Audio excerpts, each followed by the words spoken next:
ಆದರೆ ಏನಾಗುತ್ತೆ ಅಂತ ಹೇಳಿದ್ರೆ, ಸರಿ ಭಾನುವಾರ ಹೇಳಿದ್ರು, ಮಾತು ತಪ್ಪಾಯಿತು, ಸರಿ ಇವತ್ತಾದ್ರೂ ಹೋಗೋಣ ಅಂತ ನಾವೇನು ಮಾಡಿದ್ರೆ ಪ್ಲಾನ್ ಮಾಡಿದ್ವಿ. ದೇವರ ಚಿತ್ತ ನಂದಲ್ಲ. ಮನುಷ್ಯ ಆದಾಯ ಇಲ್ಲದೆ ಏನು ಕೆಲಸ ಮಾಡಲ್ಲ. ಆದಾಯ ಇಲ್ಲದೆ ಇದು ನಾನು ಸಾಮಾನ್ಯ ಜನರಿಗೆ ನಾನು ಸಿಗಲ್ಲ. ನಾನು ಮಾಡೋ ಕೆಲಸ ಎಂಥ ಕೆಲಸ ಅಂತ ಹೇಳಿದ್ರೆ, ನಾನು ಮಾಡಿದ ಕಮರ್ಷಿಯಲ್ ವರ್ಕ್. ನಾನು ಮಾಡೋದು ನಮ್ಮನ್ನು ಯಾರಾದ್ರೂ ಬಳಸಬೇಕು, ಸೈಟ್ ಇರಬೇಕು, ಸೈಟಲ್ಲಿ ಮನೆ ಕಟ್ಟಬೇಕು, ಸೈಟ್ ಇರಬೇಕು, ಮನೆ ಕಟ್ಟಬೇಕು. ಸೀಟ್ ಮನೆಯಲ್ಲಿ ಇಲ್ಲಿ ಕೆಲಸ ಮಾಡಿಸಿಲ್ಲ. ಸೀಟ್ ಮನೆಯಲ್ಲೇ ನಾನು ಬಂದು 32 ವರ್ಷ ಬ್ಯಾಂಗ್ಳೂರಿಗೆ ಸೀಟ್ ಮನೆ ವರ್ಕ್ ಯಾವುದೂ ಮಾಡಿಲ್ಲ. ಮೊನ್ನೆ ಒಂದು ಬಿಲ್ಡಿಂಗ್ ಮಾಡಿದೆ ಇಲ್ಲಿ ದೀಪಾವಳಿ ಪೊಲೀಸ್ ಪಕ್ಕ. ಇವರು ನಮ್ಮ ಕಟಾಸು ಬೊಮ್ಮನ ಅಕ್ಕನ ಮಗ 3 ಲಕ್ಷ ವರ್ಕ್ ಮಾಡಿದೆ. ಎಷ್ಟು ಲಕ್ಷ? 3 ಲಕ್ಷ. ನಾವು ತಗೊಂಡ್ರೆ ಲಕ್ಷ ಅಡ್ವಾನ್ಸು, 50,000. ಸಾಮಾನ್ಯ ಜನ ನಾನು ಯಾರಿಗೂ ಸಿಗಲ್ಲ. ಒಂದು ಹೋಟ್ಲ್ ಇದ್ದಿದೆ, ಹೋಟ್ಲವರು ಸರ್ವಿಸ್, ಹೋಟ್ಲವರು ಸರ್ವಿಸ್. ಈಗ ಇಲ್ಲಿ ಹೊಸದಾಗಿ ಹೋಟ್ಲ್ ಆಗಿದೆ ಮೂಲೆ. ಕುಡಿದಿದ್ಮೇಲೆ ನಂತರ ಕಾಸು ಇಲ್ಲ ಅಂತ ಹೇಳಿದ್ರೆ ಅವರು ಒಂದೊಂದ್ಸತಿ ಬಿಡ್ಬೋದು. ಹೋಟ್ಲವರು 10 ರೂಪಾಯಿ ಇದ್ರೆ ನಿಮ್ಗೆ ಅವ್ರು ಏನಾಗ್ತಾರೆ, ಕ್ಯಾರಿ ಆಗ್ತಾರೆ. ನಾನು ಯಾರು ಬೇಕು ಸಿಗಲ್ಲ. ನನ್ನ ಕಮರ್ಷಿಯಲ್ ವರ್ಕ್, ನನ್ನ ವರ್ಕು 1 ಲಕ್ಷ ಅಡ್ವಾನ್ಸ್ ಕೇಳಿದ್ರೆ, 2 ಲಕ್ಷ ಕೇಳಿದ್ರೆ, 50,000 ಕೇಳಿದ್ರೆ ನಾನು ಸಾಮಾನ್ಯ ಜನ ಯಾರಿಗೂ ಈಗ ದೇವರು ನನ್ನನ್ನು ಸೇವೆಯಲ್ಲಿ ನಿಮ್ಮೆಲ್ಲರೂ ನಾನು ಸಿಕ್ಕಿದೆ. ನಾನು ಯಾರಿಗೂ ನಾನು ಏನು ಮಾಡಲ್ಲ, ವರ್ಕಲ್ಲಿ ಕಮರ್ಷಿಯಲ್ ವರ್ಕಲ್ಲಿ ಸೇವೆನಲ್ಲಿ ನಾನು ಸರ್ವಿಸ್ ಮಾಡ್ತಾರೆ. ಸೇವೆಯಲ್ಲಿ ಸರ್ವಿಸ್. ಹೋಟ್ಲವರು 10 ರೂಪಾಯಿ ಇಲ್ಲದೆ ಹೋದ್ರೆ ನಿಮ್ಗೇನಾಗ್ತದೆ, ನಮ್ಗೆ ನಿಮ್ಗೆ ಬಳಕೆ ಆಗ್ತಾರೆ. ಹೋಟ್ಲ್ ಕುಡಿದಿದ್ದು ತೊಳೆದಿಡ್ತಾರೆ, ಹೌದಲ್ಲ? ನಾನು ದುಡ್ಡು ತಗೊಂತೀನಿ, ನಾನು ಏನು ಕೆಲಸನ ಮಾಡೋದು. ವರ್ಕರ್ಸ್ ಇದೆ, ನಾನು ದುಡ್ಡು ತಗೊಂತೀನಿ.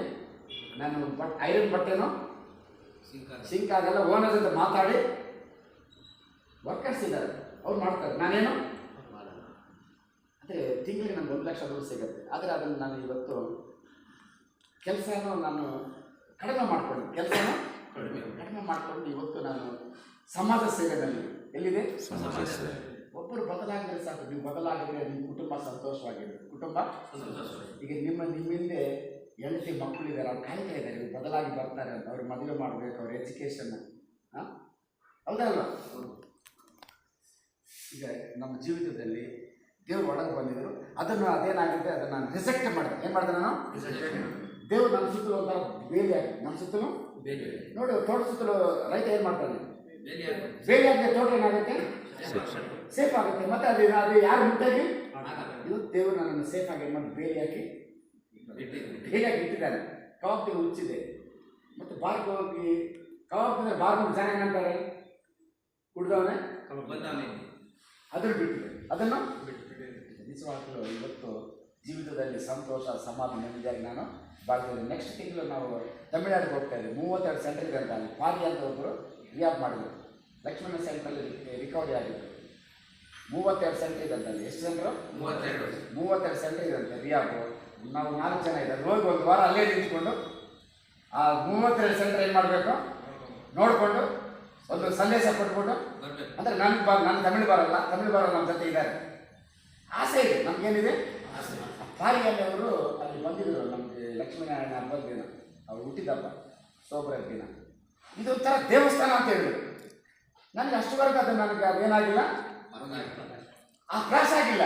ಅವ್ರು ಹೇಳಿದ ಮೇಲೆ ನನಗೆ ಇದು ದೇವಸ್ಥಾನ ಅಂತ ಹೇಳಿ ನಾನು ಕ್ರಾಶ್ ಆಗಿದೆ. ಅವ್ರಿಗೊಂಥರ ದೇವಸ್ಥಾನ ಆಯಿತು. ಅವ್ರು ಹುಟ್ಟಿದ ಹಬ್ಬಕ್ಕೆ ಹೂವು ಫ್ಯಾಮಿಲಿಗೆ ಇಷ್ಟಪ್ಪ ಹಾಕಿದ್ರು. ಇಷ್ಟಪ್ಪ ಅವ್ರು ನಿಜವಾಗಲೂ ಅವ್ರು ಎಷ್ಟೋ ಜನ ಸರ್ವಿಸ್ ಕೊಟ್ಟಿದ್ರು.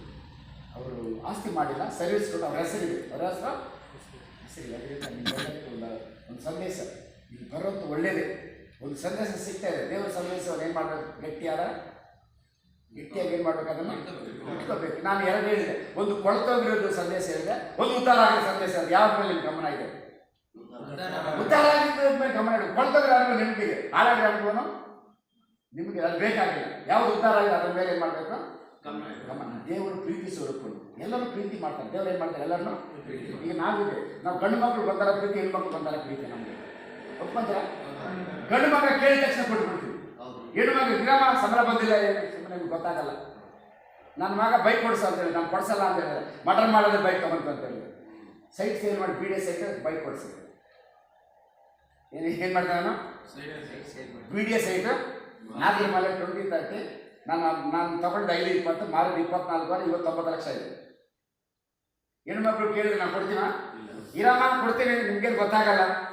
ಗಂಡು ಮಗು ಕೊಟ್ಟರು ಕೇಳಿದ ತಕ್ಷಣ ಏನು ಮಾಡ್ತೀವಿ, ಕೊಟ್ಟಲೆ ಕೊಡ. ನಮ್ಮಲ್ಲಿ ಏನಿದೆ ತಾರತಮ್ಯ, ದೇವರಲ್ಲಿ ಏನಿಲ್ಲ ತಾರತಮ್ಯ. ಎಲ್ಲರೂ ಒಂದೇ ಥರ ಪ್ರೀತಿ ಮಾಡ್ತಾ ಇದ್ದಾರೆ.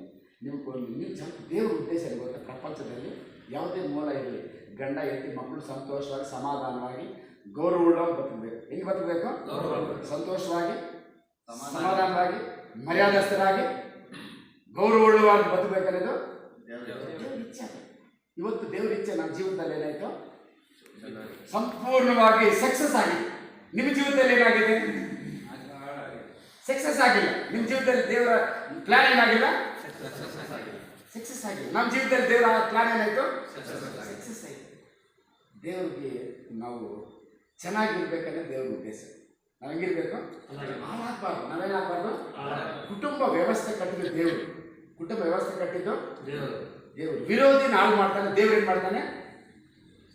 ದೇವರು ಒಂದು ಕೂಡಿಸ್ತಾರೆ. ದೇವರು ಒಂದು ಕೂಡಿಸ್ತಾರೆ. ಈಗ ನೋಡಿ, ಒಂದು ಮನೇಲಿ ಇಬ್ಬರು ಮಕ್ಕಳು ತುಂಬ ಡೀಪಾಗಿ ಯೋಚನೆ ಮಾಡಿ. ಇಬ್ಬರು ಮಕ್ಕಳು, ಒಬ್ಬ ಒಳ್ಳೆಯವರು ಒಬ್ಬ ಕೆಟ್ಟವರು. ತಂದೆ ಜಾಸ್ತಿ ಯಾರು ಪ್ರೀತಿ ಮಾಡ್ತಾನೆ? ಕೆಟ್ಟವರು ಪ್ರೀತಿ ಮಾಡ್ತಾನೆ. ಒಳ್ಳೆಯವರು ಆದರೆ ಒಳ್ಳೆಯವರು ಆಗಿಲ್ಲ, ಅವನ ಮೇಲೆ ಪ್ರೀತಿ ಇರ್ತದೆ. ಕೆಟ್ಟರ ಮೇಲೆ ಜಾಸ್ತಿ ಪ್ರೀತಿ ಇರ್ತದೆ. ಇವನು ಸರಿಯಾಗಿ ಉದ್ಧಾರ ಆಗಲಿ ಅಂತ ದೇವರು ನಮ್ಮ 4 ಜನಕ್ಕೆ ನಿಮ್ಮ ಮೇಲೆ ಜಾಸ್ತಿ ಪ್ರೀತಿ. ನೀವಿನ್ನ ಏನಾಗಬೇಕು? ಸರಿ ಹೋಗ್ಬೇಕು. ಲೋಕದಲ್ಲಿ ತಂದೆ ತಾಯಿ ಕೆಟ್ಟವರು ಬಿಟ್ಬಿಡ್ತಾರೆ, ಒಳ್ಳೆಯವ್ರು ಇಟ್ಕೊಂಡ್ಬಿಡ್ತಾರೆ. ಇವ್ರು ಸಂಬಳ ಮಾಡ್ಬೇಕಪ್ಪ ಅಂತ ಹೇಳ್ತಾರೆ. ದೇವ್ರ ಪ್ರೀತಿ ಕೆಟ್ಟವ್ರ ಮೇಲೆ ಜಾಸ್ತಿ ಪ್ರೀತಿ. ನಾವೇನಾಗಬೇಕು? ಬದಲಾಗಬೇಕು. ನಮ್ಮ ಜೀವಿತ ಇಲ್ಲಿ ಬದುಕೋದು ನಾವು 80 ವರ್ಷ, 90, 100. ಆರಂಭದಲ್ಲಿ ಮನುಷ್ಯ 960 ವರ್ಷ ಬದುಕಿದೆ. ಎಷ್ಟು? 960. ಅದೇ ನಿಮ್ಗೆ ಗೊತ್ತಿರಲ್ಲ. ಯಾಕೆಂದರೆ ಮನುಷ್ಯ ಹೆಂಗೆ ಬಂದವನೇ, ಏನಾಗಿದೆ ಇದರಲ್ಲಿ ಏನಾಗಿದೆ ಬರೆಯಲ್ಪಟ್ಟಿದೆ. ಆರಂಭದಲ್ಲಿ ಮನುಷ್ಯ 960 ವರ್ಷ. ಇವತ್ತು ಮನುಷ್ಯನ ಆಯುಷ್ಯು 70, 80. ಅದನ್ನು ಹಲೋ ಓಕೆ. ಈಗ ಎಣ್ಣೆ ಆಸಿಡ್, ಎಣ್ಣೆ ಏನಾಗಿದೆ? ನಾನು ಏನು ಹೇಳಿದೆ ನಿಮಗೆ? ಆಸಿಡ್ ಏನು ಮಾಡ್ತದೆ? ಆಸ್ತಿ ಸುಡ್ತದೆ, ನಮ್ಮನ್ನು ಸುಡ್ತದೆ, ಕುಟುಂಬ ಸುಡ್ತದೆ, ಎಲ್ಲ. ಆಸಿಡ್ ಕೆಲಸ ಏನು? ಸುಡೋದೇ ಅದು. ಅದು ಆಸಿಡ್. ಎಣ್ಣೆ ಅನ್ನೋದು ಸುಡುವಂಥದ್ದು. ಎಣ್ಣೆ ಅನ್ನೋದು ಸುಡುವಂಥದ್ದು. ಗೊತ್ತಿದ್ರೆ ನಾನು ಅಲ್ಲಿ ಭಾಗಿಯಾಗಿದೆ. ಪರಮಾತ್ಮ ಬಿಡುಗಡೆ ಮಾಡಿದ್ದೇನೆ, ಚೆನ್ನಾಗಿದೆ. ಈಗ ಅದ್ರ ಬಗ್ಗೆ ನಾನು ಏನಿಲ್ಲ, ಮನಸ್ಸಲ್ಲಿ ಏನಿಲ್ಲ, ಮನಸ್ಸು ಅಥಾಟ್ಸು ಮಾನಸಲ್ಲೂ ಇಲ್ಲ. ಎಂಜಾಯ್ ಮಾಡಿ. ಈಗ ನಿಮ್ಮ ಹತ್ರ ಬರೋದು ನನಗೆ ಸಂತೋಷವಾಗಿದೆ. ನನ್ನ ಕೇಳಿದೆ ಏನೋ ಒಂದು ನಮ್ಗೇನೋ ಕಣ್ಣು ಸಿಕ್ಕಂಗಿದೆ. ನಮಗೇನೋ ಯಾಕಂತ ಹೇಳಿದ್ರೆ, ನೀವು ನಾಳೆ ಹೊರಗೆ ಹೋದ್ಮೇಲೆ, ಇದರಿಂದ ಹೊರಗೆ ಬಂದಮೇಲೆ ಈ ಕಡೆ ನಿಂತ್ಕೊಂಡು ಏನು ಮಾಡಬೇಕು? ಇನ್ನೊಬ್ಬರಿಗೆ ನೀವು ನಾವು ಒಂದು ದಿನಕ್ಕೆ, ತಿಂಗಳಿಗೆ 1,000 ಜನಕ್ಕೆ ನಾವು ರೀಚ್ ಆಗ್ತೀವಿ. ನಾವು ಜೈಲಿಗೆ ಹೋಗ್ತೀವಿ. ಕರ್ನಾಟಕ ಎಲ್ಲ ಜೈಲಲ್ಲೂ ಸಂದೇಶ ಕೊಡ್ತೀವಿ. ಜೈಲು ರಿಯಾಬ್. ಜೈಲು ಇದೇ ಥರ ಇರ್ತದೆ. ರಿಯಾಬನು ಇಂಥವ್ರಿಗೆ ನಾವು ಸಂದೇಶ ಕೊಡ್ತೀವಿ. ಜೈಲು ರಿಯಾಬ್. ನಿನ್ನೆ ಹೋದ ತಿಂಗಳು ತುಮಕೂರು ಮಧುಗಿರಿ ಹೋಗಿದ್ದೆ. ಮೊನ್ನೆ ಒಂದು ಕಡೆ ದೇವನಹಳ್ಳಿಗೆ ಹೋಗಿದ್ದೆ. ಯಾಕಪ್ಪ ಬಜಾ ಅಂತ ಕೇಳಿದೆ. ಸಾಕು ಕುಡಿತಿದೆ, ಚಿಕ್ಕಪ್ಪ ದೊಡ್ಡಪ್ಪ ಜಗಳ ಅಂತ. ಇವರು ನಿಭಾಯಿಸಕ್ಕೆ ಹೋಗಿ ತಳ್ಳವನ್ನು ಹಾಕೊಳ್ಳೋ ಸತ್ತರು. ಇವ್ರು ಜೈಲಲ್ಲಿ 14 ವರ್ಷ ಕುಡಿತಾ ಇದ್ದಾರೆ. ನಾನು ಕುಡಿದಿರಲಿಲ್ಲ ಅಂದರೆ ನನಗೆ ಜಗಳಕ್ಕೆ ನಾನು ಏನಾಗ್ತಾ ಇಲ್ಲ. ಇವರು ನಿಭಾಯಿಸಕ್ಕೆ ಹೋಗಿದ್ರು. ಇವರು ಜಗಳದಲ್ಲಿ ಇವರು ಆ್ಯಕ್ಷನ್ ಮಾಡಿಲ್ಲ. ಜಗಳದಲ್ಲಿ ಇವರೇನು ಆ್ಯಕ್ಷನ್ ಇಲ್ಲ, ನಿಭಾಯಿಸಕ್ಕೆ ಹೋಗಿ ಅದೇ ಇವ್ರ ಮೇಲೆ ಬಿತ್ತು ಲಾಟಿರ್ತಾರೆ. 14 ವರ್ಷ ಜೈಲಲ್ಲಿದ್ದಾರೆ. ಎಷ್ಟು ವರ್ಷ? 14 ವರ್ಷ. ನೋಡಿ, ಒಂದೇ ಒಂದು ಜೀವಿತ. ಯವನಸ್ಥರು ಎಷ್ಟೋ ಜನ ಇದ್ದೀರ. ನಿಮ್ಮ ತಂದೆ ತಾಯಿ ನಿಮ್ಮ ಮೇಲೆ ಕನಸು ಕಾಣ್ತಾ ಇದ್ದಾರೆ. ಮಗ ಏನೋ ಇಂಜಿನಿಯರ್ ಆಗಲಿ, ಏನೋ ಉದ್ದಾರ ಆಗಲಿ, ನಮ್ಮ ಸಾಕಲಿ ಅಂತ. ಹೌದಲ್ವ? ಅವ್ರ ಕನಸುಗಳು ನಾವೇನು ಮಾಡಬಾರ್ದು? ಸಕ್ಸಸ್ ಮಾಡಬೇಕು. ಏನು ಮಾಡಬೇಕು? ಸಕ್ಸಸ್ ಮಾಡಬೇಕು. ಈಗ ನಮ್ಮ ಜೀವಿತದಲ್ಲಿ ರಿಯಲ್ ಆಗಿ ನಾನು ಸಂತೋಷವಾಗಿದೆ. ನಾನು ಹೆಂಗಿದೆ ಇವತ್ತು? ನಾನು ಎಲ್ಲಿ ಇರಬೇಕು ಇವತ್ತು ಆ ಸ್ಥಾನದಲ್ಲಿದೆ. ದೇವರು ಆ ಸ್ಥಾನ ಎಲ್ಲರಿಗೂ ಕೊಡೋಕ್ಕೆ ಸಿದ್ಧವಾಗಿದೆ. ಎಲ್ಲರಿಗೆ ದೇವರು ಕಾರ್ಯಕ್ರಮ ಮಾಡಲ್ಲ. ನೀವು ಒಂದು ನೆನಪು ಮಾಡ್ಕೊಳ್ಳಿ. ನಮ್ಮ ಅಯ್ಯವರು ಒಂದು ಹಾಡಾಡ್ತಾರೆ, ಹಾಡಾಡಿ ಒಂದು ಪ್ರಾರ್ಥನೆ ಮಾಡ್ತೀನಿ ನಿಮ್ಗೆ.